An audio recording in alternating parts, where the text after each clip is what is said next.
Go time, add and subtract rational expressions. We're going to add and subtract fractions. So we need to use some old skills. Hopefully you remember that we want to make that common denominator. So we're going to multiply this guy by 3, top and bottom. Get that done with. So this is 15/36. Well, this pen's really slow today. And we're going to add 7/36 to that. That looks a little bit better. So we get 22/36, and we do want to reduce in the end wherever we can, so that's 11/18. So I hope this picks up a little bit better. So that was multiplying one. We can multiply both, and just be heads up on subtracting as we do this. So we need to multiply by 3 here. Right, trying to make that least common multiple of 12, and that means 4 is going over here. Alright, so now we got 9/12 minus 4/12. 4's don't want to show up here. So 5/12 becomes our final answer. Alright, we're going to have to write a lot slower for this next portion. Alright, so that should be the thing that you learned somewhere in grade school, but here's what it looks like in just a second. We want to find those common denominators. We're going to add and subtract the numerator, and then we're going to leave the denominator alone. Once we make it common, we're going to leave it alone, and then we will reduce the answer just like we have been in this chapter the whole time. Alright, so that's the rundown, but here's what it really looks like.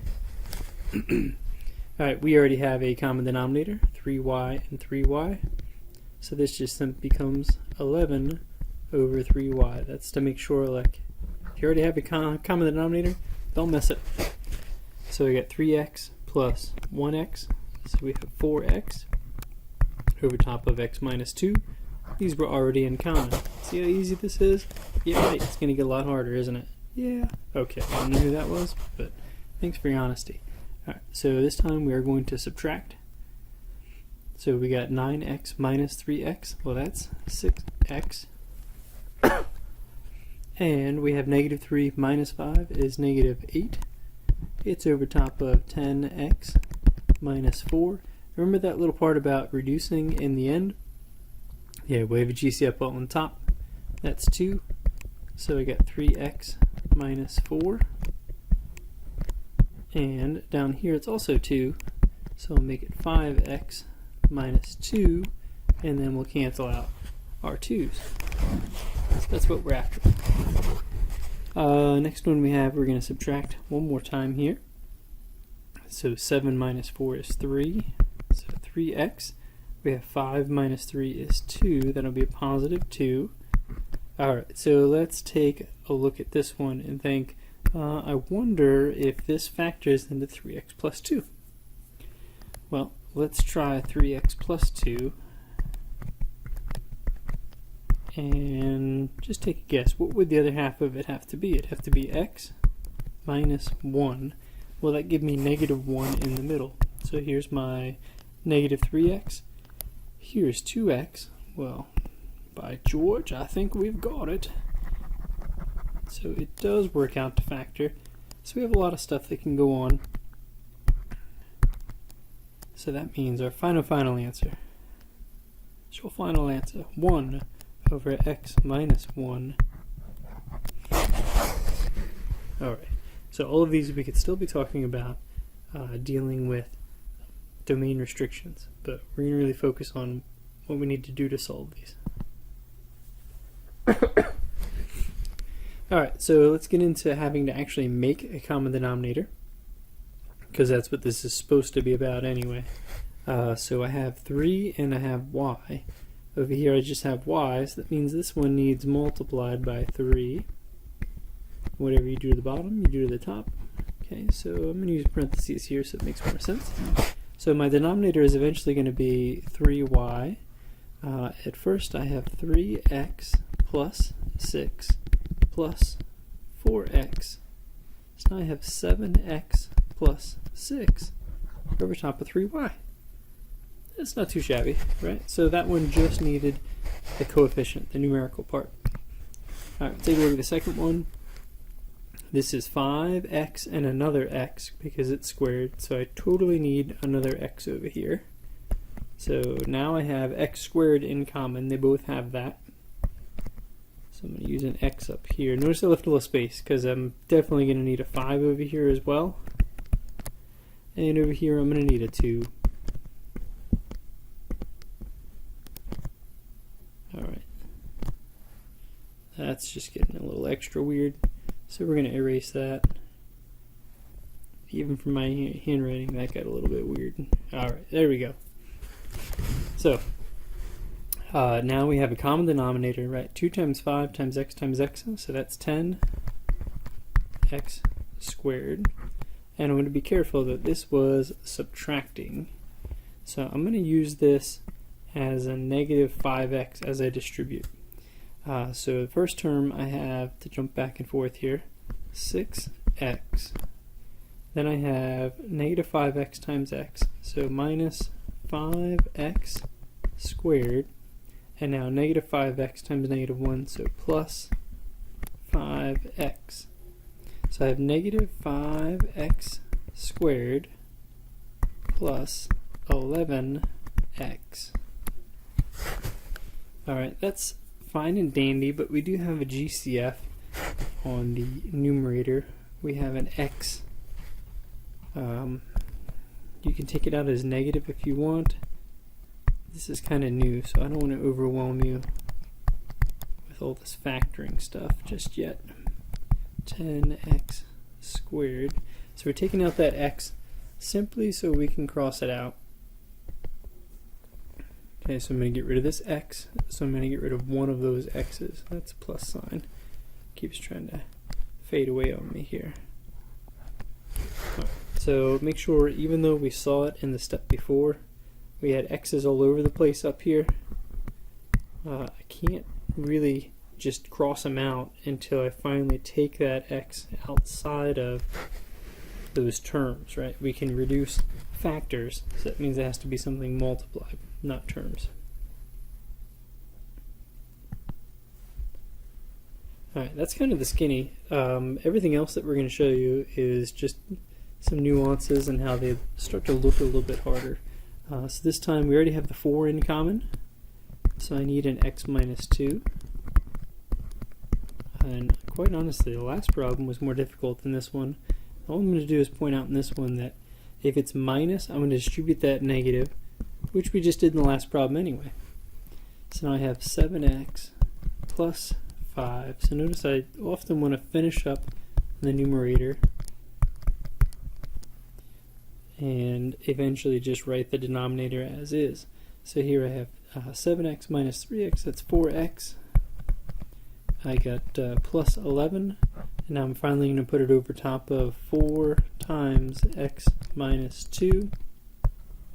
Remember, we made it a common denominator. If it's multiple choice, you might see it as a 4x minus 8, but you don't have to put it together back together just for me. We'll figure it out, and if it's multiple choice, you can totally match that up. Alright, so some color coding here. Here's something that we already have in common is the x plus 1. So the only thing you want to add on to the left hand side is an x minus 3. Whatever you put on the top, you put on the bottom. Just seems a little bit weird because we're going to distribute to the left instead of the right. Other thing to make sure that we see here is it's plus this time, so it won't be as difficult dealing with those signs. So let's distribute 6x minus 18 plus 4x plus 3. So we got 10x minus 15. Alright, we have a GCF going on there. But I don't think it's going to do anything with an x minus 3 or an x plus 1. Okay, so in my numerator, we can definitely divide by 5, and we'll get a 2x minus 3, but an x minus 3 and an x plus 1.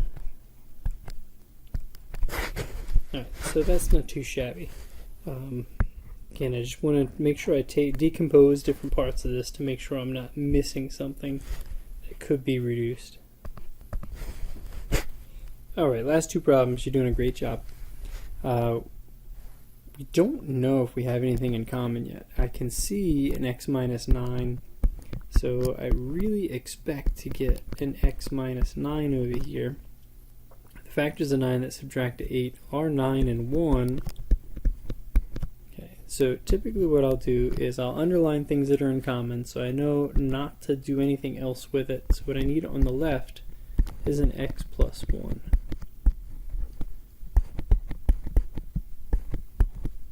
Alright, so here I'm going to have to FOIL this together and then combine like terms using my addition afterwards.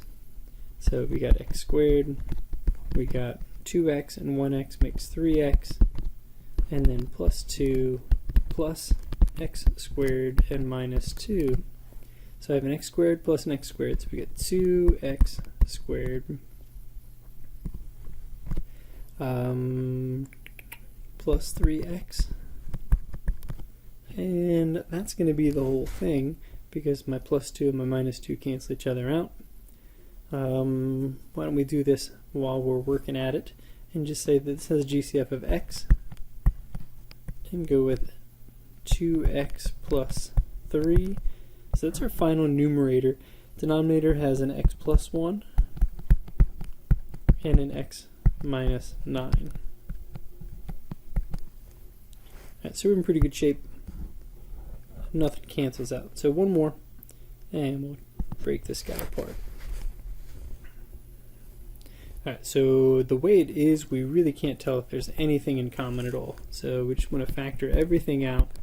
So in case you haven't noticed in this chapter, we're going to factor like crazy. So we need negative 4 and positive 2. So that means we're going to use negative 4 and positive 3. The upside here is we did get something that matches. That's always good. That means we need to add to the right hand side x plus 3. Oh my gosh, I said right hand, this is left. X plus 3. Now to the actual right hand side, we need an x plus 2. We need an x plus 2. Alright, we are going to distribute negative 2x. Okay, so I think that's helpful to circle that. And on the left hand side, we're going to FOIL. See, like that? I figured out my left is on the left. How about that? X squared. What do we got now? We got negative x and positive 3, so it's plus 2x. And minus 3. So just foiling here, guys. Just foiling. Minus 2x squared minus 4x. Alright, so we got negative x squared. We have minus 2x. And we have minus 3. What do you think? Should we do a GCF here? No, everything's going to turn positive, so I think we're good there. Okay, we can talk about that in class if we need to. We got x plus 3. We have x minus 4. We have x plus 2. That is our beautiful answer. So we learned in grade school, add and subtract fractions. We're still using it. It just looks a lot different. But you can do it. I can help. Alright. Wanted something different for your picture. If you want to draw something on there, it'd be great. My son chose to draw some dinosaurs on here. I can show you that to you some other time. But if you have some questions with anything we did, please make sure that you add them in here so you don't forget. That's super important. That makes use of our time together.